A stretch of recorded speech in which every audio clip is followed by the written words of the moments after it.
Think Connecticut's luxury housing market is untouchable. Think again. While Greenwich mansions grab headlines with record-breaking sales, a dark reality is spreading across the nutmeg state, like a contagion.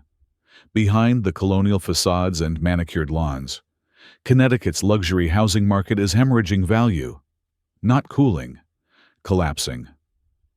Right now, across 10 Connecticut cities, luxury homeowners are watching their million-dollar investments evaporate. Properties that once symbolized success now sit vacant, bleeding equity with each passing month. Days on market are exploding. Price cuts are accelerating. And the wealthy buyers who fueled this boom? They're vanishing. Today, we're counting down the top 10 Connecticut cities, where luxury homes are experiencing catastrophic price crashes in 2025 and heading into 2026. From Gold Coast mansions to Litchfield County estates, we're exposing the markets where the American dream has become a financial nightmare. This isn't theory. This is happening right now, and the data is undeniable. If you own luxury real estate in Connecticut, or you're thinking about buying, what you're about to discover will change everything. The warning signs are flashing red, and the collapse has already begun. Hit subscribe right now because this channel delivers the brutal truth about housing markets that real estate agents won't tell you. We dig into the data, follow the money, and expose the crashes before they make national headlines. Let's dive in. Number 10. Ridgefield, the commuter colony losing its appeal. Ridgefield was the dream. Charming downtown, top-ranked schools, easy commute to Manhattan. Not anymore. The median home price sits at $1.1 million, down 12% from just months ago. Days on market have exploded by 100% year over year, now averaging 63 days compared to 31 days in 2024. Homes that once sparked bidding wars now languish with price cut after price cut. But it's not just the numbers. It's the collapse of the fundamental promise that sold these properties in the first place. The reason? Ridgefield positioned itself as the perfect bedroom community for wealthy New York executives. Except those executives are disappearing. Wall Street layoffs are accelerating into 2026, with major financial firms announcing thousands of job cuts. AI is replacing analysts. Remote work has eliminated the need for Connecticut commutes. And the $1.1 million price tag for a 4-bedroom colonial. That's now completely disconnected from reality. What's making it worse? Property taxes in Ridgefield average $18,000 annually on a $1 million home. Insurance costs have spiked 23% in 2 years. The monthly carrying cost before the mortgage, just taxes, insurance, and basic maintenance, now exceeds $3,200. Families who stretched to buy at the peak are drowning in expenses they never anticipated. Sellers are panicking. Multiple listings now offer $20,000 closing cost credits. Some are throwing in furniture packages. One desperate seller on Silver Spring Road dropped their price by $175,000 in 8 weeks and still hasn't received an offer. And it's only beginning. With mortgage rates hovering near 7% and job uncertainty spreading throughout the finance sector, Ridgefield faces a brutal reckoning. Buyers aren't coming. Sellers can't escape. The market is frozen, and when it thaws, prices will plunge further. Own property here? You're watching your equity evaporate. Thinking about buying? Wait. This market hasn't found bottom yet. Number 9. Wilton, the school district premium that's evaporating. Wilton sold itself on one promise: elite public schools worth the premium price. That premium is now crushing homeowners. Median home values hit $1.4 million in 2025, up an astonishing 100% from just $700,000 in 2019. Properties that were already expensive have doubled in 6 years, creating a bubble of historic proportions. Average price per square foot reached $450, making Wilton one of Connecticut's most overpriced markets relative to local incomes. But here's the crisis nobody's talking about. The buyer pool has completely dried up. Even more concerning, while sales volume has collapsed, down 19% year over year, inventory continues to climb. There are now 87 active listings in a town where only 15 homes sold in the last quarter. That's nearly 6 months of inventory, and the number is growing. In a normal market, 3 months is balanced. Wilton has double that, and it's getting worse. What's making it catastrophic? Wilton's median household income is $195,000. High by national standards, but nowhere near sufficient to support $1.4 million home prices. The traditional mortgage lending standard suggests buyers can afford a home worth 2.5 to 3 times their annual income. In Wilton, homes cost more than 7 times the median income. The math doesn't work. The families who would normally buy these homes, dual-income professionals with school-age children, are fleeing to lower tax states, Florida, Texas, North Carolina, states where $1.4 million buys you a waterfront mansion, not a modest colonial with crushing property taxes. Teachers can't afford to live in the district they work for. Nurses are commuting an hour each way. The service workers who keep the town running, they're priced out entirely, creating labor shortages at local businesses. If you bought in Wilton after 2020, you're underwater or close to it, and the correction has barely started. This market needs to fall 25% just to return to sustainable levels. Stay tuned. We're only at number 9, and the crashes get much worse from here. Number 8. Kent, the weekend retreat nobody wants. Kent was Connecticut's answer to the Hamptons. Covered bridges, waterfalls, private schools for the elite. Now it's becoming a ghost town of unsold estates. Median home prices reached $606,000, representing a staggering 205% increase since 2000. The market has tripled in value, driven almost entirely by wealthy New Yorkers buying second homes and weekend retreats. Approximately 32% of properties in Kent are non-primary residences, vacation homes, investment properties, and occasional use estates. But here's what's crushing the market. Discretionary spending has evaporated, and second home buyers have disappeared. Even more concerning, Kent's permanent resident population is only 3,000 people with a median household income of $89,000. There is virtually zero local demand for $606,000 homes. The entire market depends on out-of-state buyers with disposable income looking for weekend properties. When that buyer pool disappears, there's nothing to catch the falling prices. The problem gets worse. Kent crashed 9.4% in 2012, and current conditions are remarkably similar. Prices are overextended 66% above long-term trends.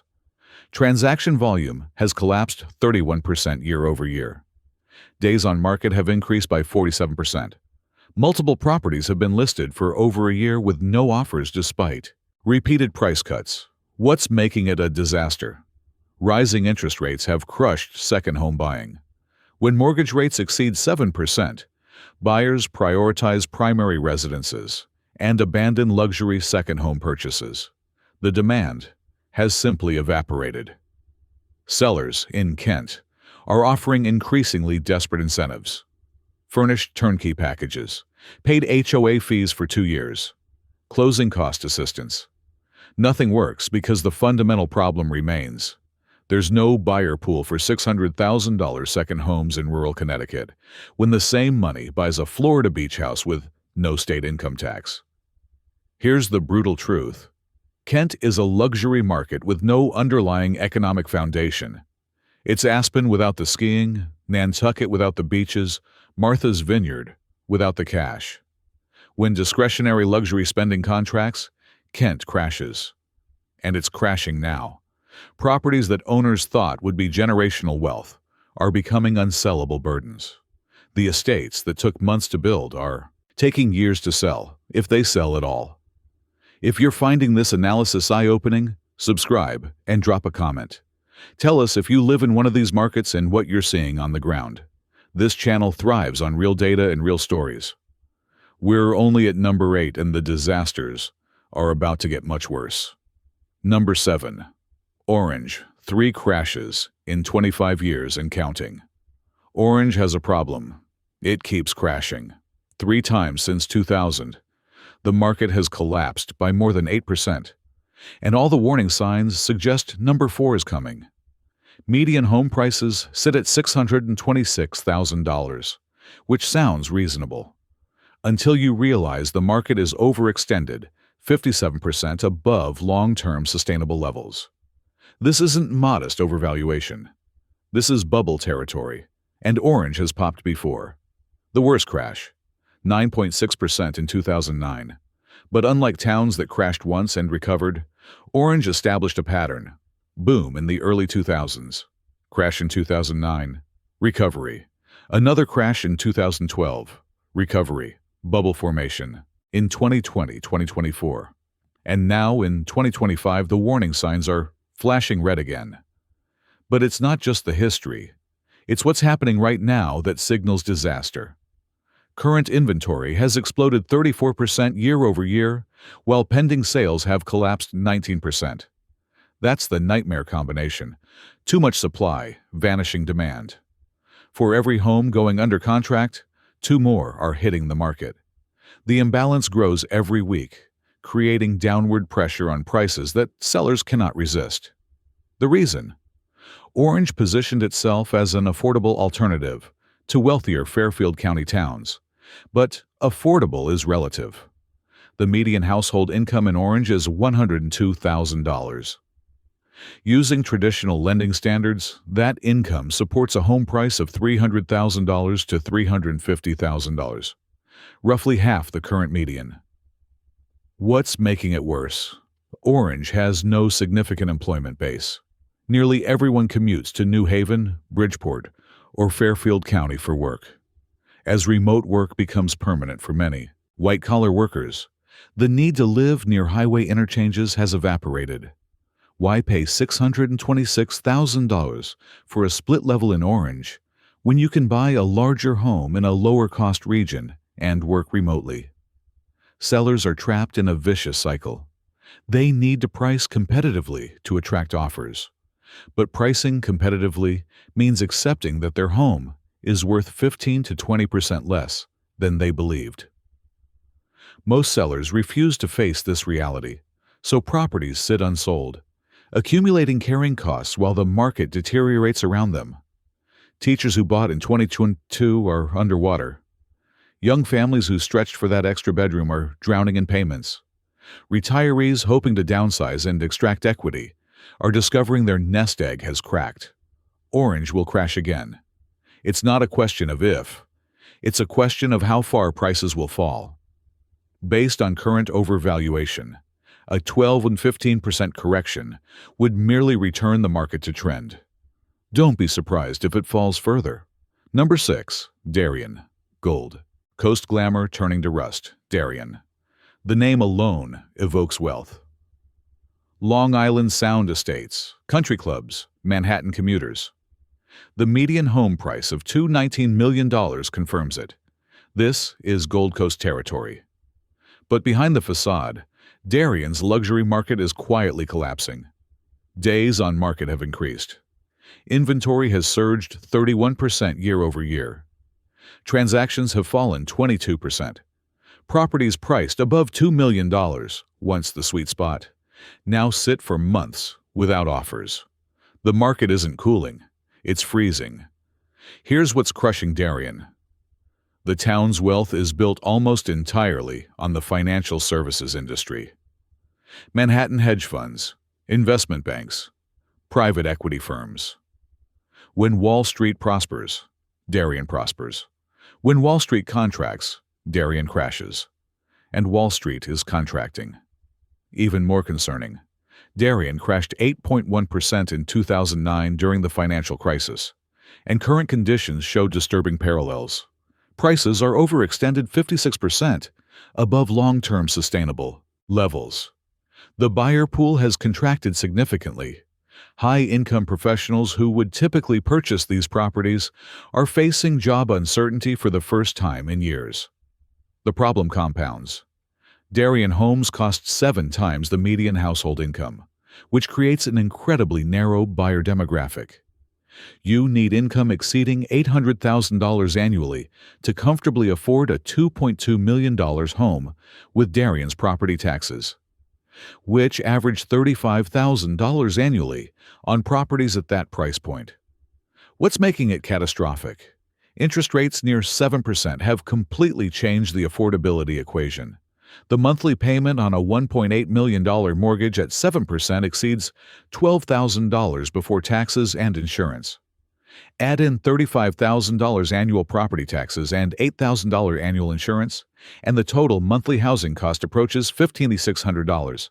That requires annual income exceeding $750,000 using standard lending ratios. How many families earn $750,000 or plus? In Darien, fewer than you'd think, and the number is shrinking as financial services layoffs accelerate into 2026. Sellers are in denial. Many refuse to price realistically, convinced that Darien's reputation will protect their values. It won't. The laws of supply and demand don't care about prestige, and right now, supply is growing while demand evaporates. The families who bought at the peak, often stretched to afford the right address for their children's future, are trapped. They can't sell without six-figure losses. They can't refinance because rates have increased. They're underwater and sinking. Darien promised stability through prestige. It's delivering financial devastation instead. We're past the halfway point, and if you're seeing patterns, overvaluation, dried-up buyer pools, Wall Street dependencies, you're paying attention. The luxury market isn't correcting, it's collapsing, and the worst is still ahead. Hit that like button if this analysis is opening your eyes to what's really happening in Connecticut's housing market. Number 5. New Canaan. Ultra-luxury meets reality. New Canaan represents the pinnacle of Connecticut luxury. Median home prices exceed $2 million. Modernist architecture from the legendary Harvard 5 designers. Top-tier schools, Wall Street money. But in 2025, even ultra-luxury isn't immune to gravity. The median home price of $2,000, $927, sits 44% above long-term sustainable levels. The market crashed 9.8% in 2009, and current conditions suggest another correction is brewing. Inventory has increased 23% year over year, while sales volume has plunged 17%. But the real crisis isn't the statistics. It's the structural collapse of the market's foundation. New Canaan's economy depends almost entirely on financial services, professionals commuting to Manhattan. According to Connecticut Department of Labor data, a significant percentage of residents work in finance. When Wall Street thrives, New Canaan thrives. When Wall Street suffers, New Canaan suffers. Right now, Wall Street is bleeding. Even more concerning, the monthly carrying cost for a $2 million New Canaan home exceeds $16,000 when you factor in mortgage payments at current rates, property taxes averaging $32,000 annually, insurance, and basic maintenance. That requires household income exceeding $770,000 to meet traditional lending standards. The problem? High-income buyers have options, and they're increasingly choosing other markets. Why pay $2 million for a colonial in New Canaan when the same money buys a larger property in Florida with no state income tax, lower property taxes, and better weather? The value proposition has evaporated. What's making it worse? New Canaan homes aren't just expensive, they're expensive to maintain. Many properties were built in the 1950s, 1960s, and require significant ongoing investment. Heating costs for large colonials exceed $4,000 annually. Property maintenance averages $12,000, $15,000 per year. The hidden costs of ownership are crushing buyers who already stretch to afford the purchase price. Sellers are panicking quietly. In New Canaan, there's social pressure to maintain the illusion of wealth, so desperation manifests differently. Instead of dramatic price cuts, you see extended listing periods, off-market properties being shopped to brokers, and quiet withdrawals followed by relistings at lower prices months later. Here's the brutal reality. New Canaan has priced itself out of its market.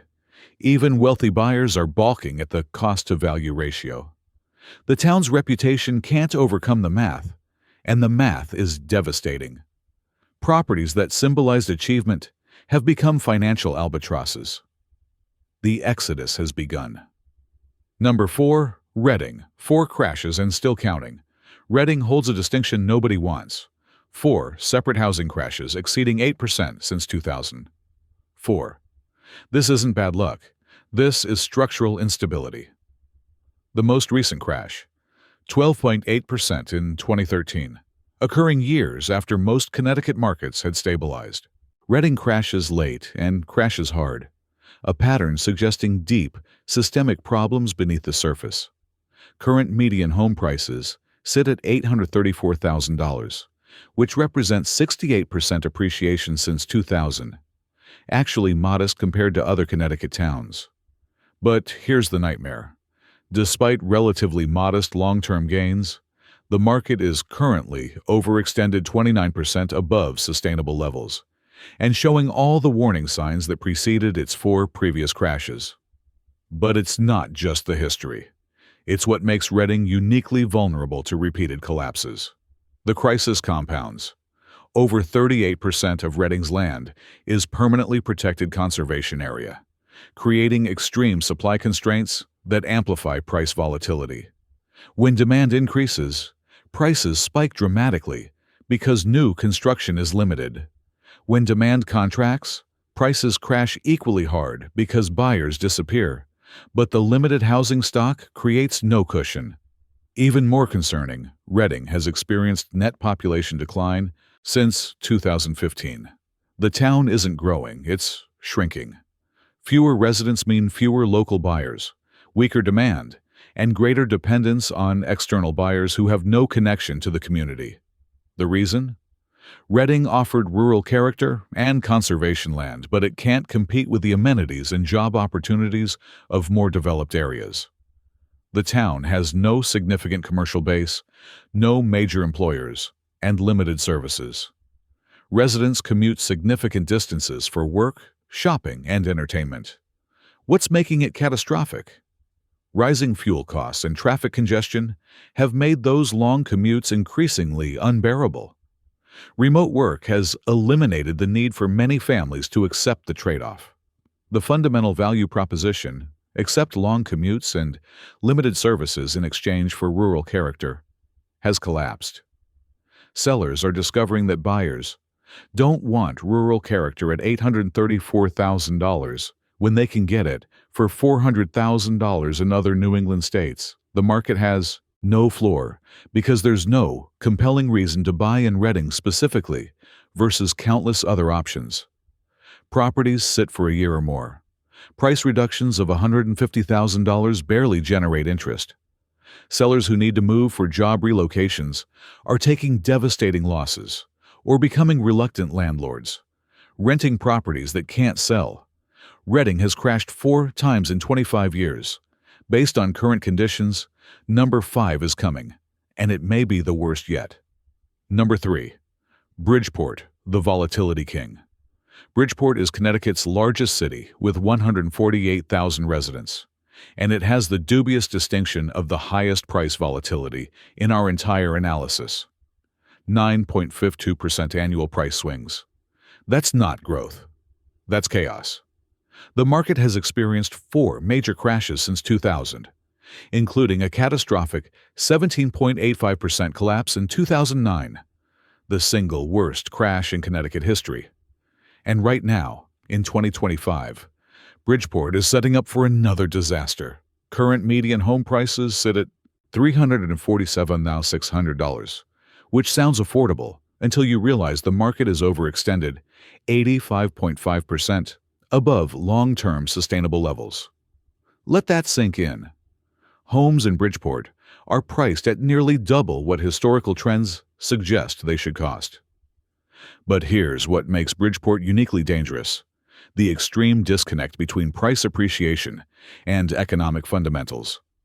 Since 2000, home prices in Bridgeport have increased 258%, more than tripling.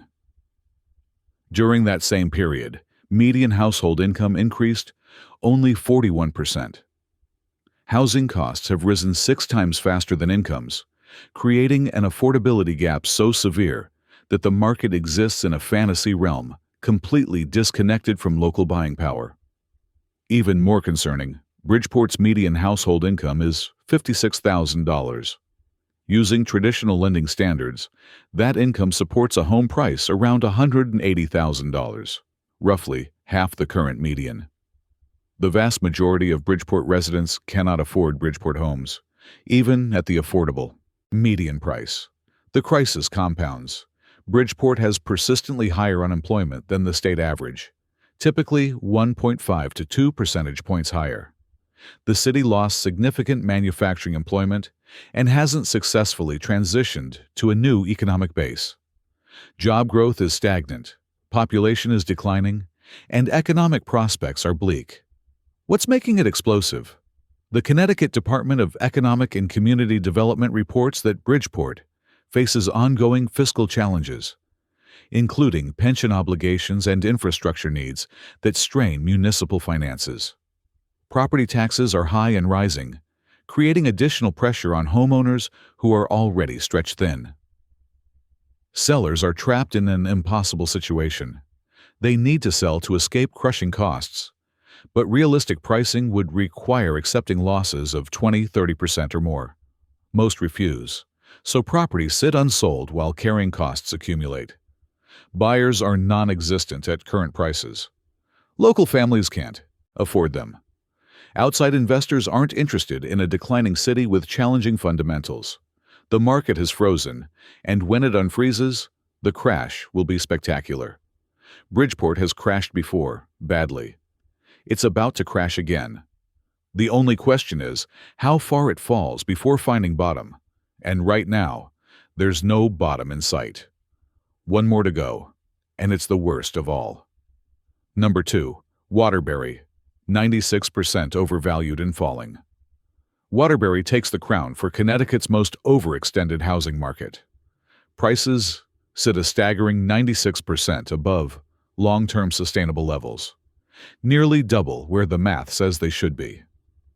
The median home price of $268,700 might seem modest, but in Waterbury, it represents a catastrophic bubble built on a foundation of sand. Prices have increased 209% since 2000, while median household income grew only 39%, 5 times faster price growth than income growth. But here's what makes Waterbury uniquely terrifying. 3 separate crashes since 2000, persistent economic challenges, and a current market showing every warning sign that preceded its previous disasters. The city's unemployment rate consistently exceeds the state average by 2 to 3 percentage points. Once known as the Brass City for its manufacturing prowess, Waterbury has struggled through decades of deindustrialization with limited success transitioning to a new economic base. Even more concerning, current inventory has exploded 41% year over year, while pending sales have collapsed 23%. That's not a market shift. That's a market crisis. For every home selling, 2 more are hitting the market. The imbalance grows weekly, and every week prices face more downward pressure. The problem compounds. Waterbury's median household income is approximately $48,000. At that income level, traditional lending standards suggest affordable home prices around $150,000, barely half the current median.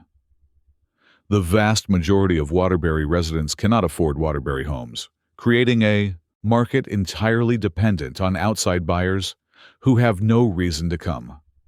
What's making it catastrophic? Waterbury has no compelling value proposition to attract those outside buyers. It's not a commuter suburb with easy Manhattan access. It's not a luxury destination. It's not a job center attracting young professionals.